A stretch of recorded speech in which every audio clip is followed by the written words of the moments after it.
Hello ladies and gentlemen, my name is Lorenzo and welcome to A Mission a Day with episode 41A. And what that A is about, I'll tell you in a bit. First, let me outline the plan for the coming few missions.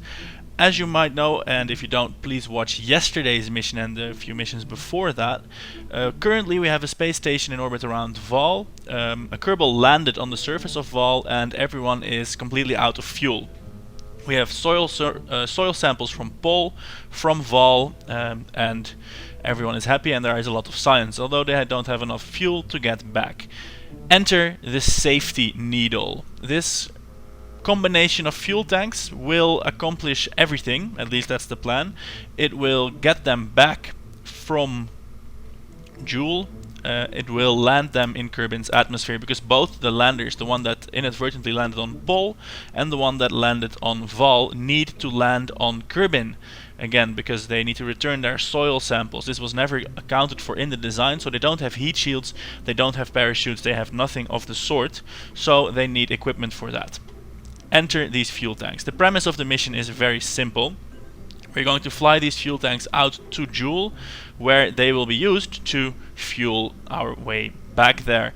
They carry modules to land the landers, and they have a lot of solar panels here. They come in where, in answering the question you undoubtedly have, how on earth is this enough fuel to first get to Jool and then carry both these landers back, especially with this engine?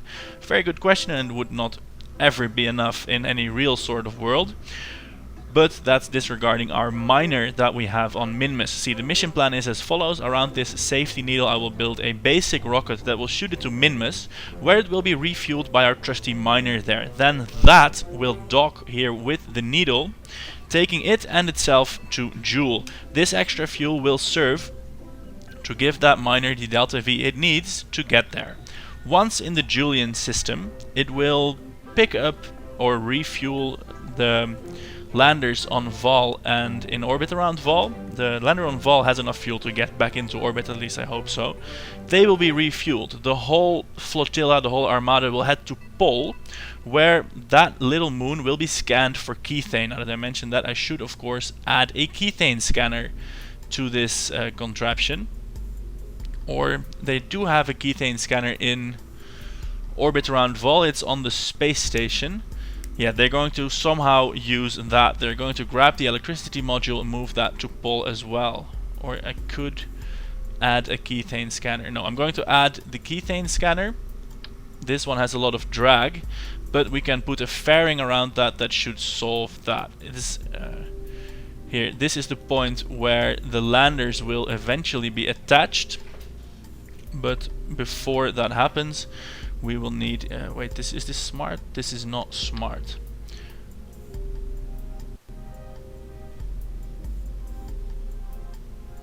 Let's see, it is very light. We can put two of these and put the fairings around that. We will do that.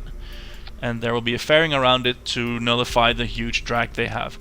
Anyway, this whole needle will fly to the Julian system. The fuel and the miner there will well, it depends on how much fuel they have when they get there.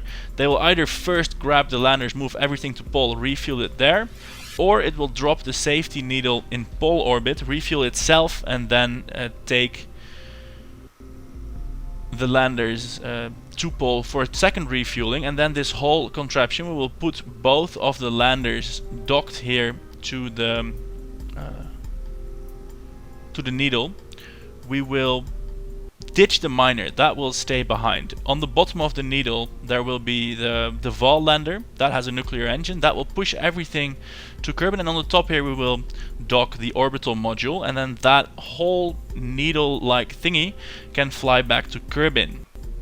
It won't carry heat shields, it will use an aerobraking, a high atmosphere aerobraking pass, and that's where then these decouplers come in. These two modules, they will land separately.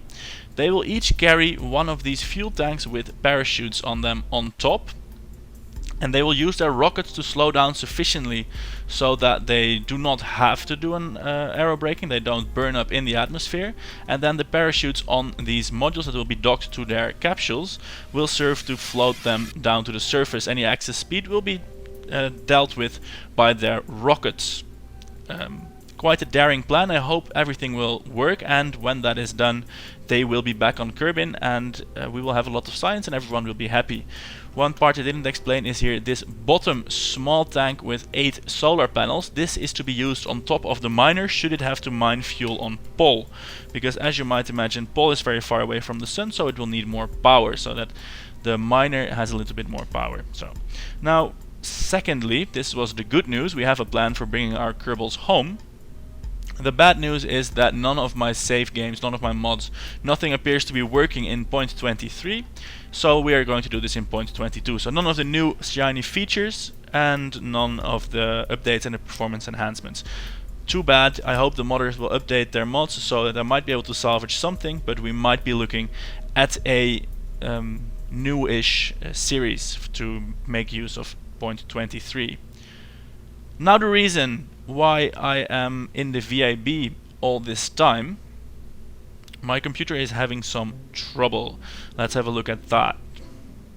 So here we are in the real world. That's my computer with the VIB on screen there. Everything appears to be working, but if we pan over here to the actual case, you might notice a rather terrible rumbling noise. It's the PSU here, and it is a Recom. It's not the most expensive one, but the fan here on the bottom appears to have its bearing be shot. The bearing is shot. It makes terrible noise. It grinds. Actually, now it's not as bad as it once was, but it grinds. It clicks. It doesn't look that good. So I'm going to assume it will give out in the next couple of hours, or it might be days. Anyway, the point is, it's super annoying to do anything with this noise. So I'm going to look for a new PSU, and well, when I find one I can resume making videos, but before that not really. So depending on how I get on finding a replacement unit for my computer, it might be a few days with no videos. And to console you, I'll give you a quick tour of my house. There's my bathroom. Here is my balcony with some sun and a somewhat used kitchen, and my marvelous view, of course. I live on Malta here, which is much sunnier than what I'm used to in Holland. Rather green here in December, and well, this breaking of my computer will give me an excuse to go outside. In fact, I'm going out for lunch right now while this thing will render. If I find a replacement PSU, you won't really notice a lot of missing videos, maybe a day or two, but if I don't, I will try to make this one. I will make it rather short, so that my computer doesn't have to spend hours rendering. As you can tell now, after this little walk, the PC appears to be fine, but machines never do resolve themselves very well, so I'm assuming the problem will come back and it will get worse. So a little bit of a shaky PC, a hard mission on the screen there, and a somewhat uncertain schedule. I'm now going to do the lunch, and then I will work on the mission 40B, where we actually sent this needle to rescue Bill and Bob.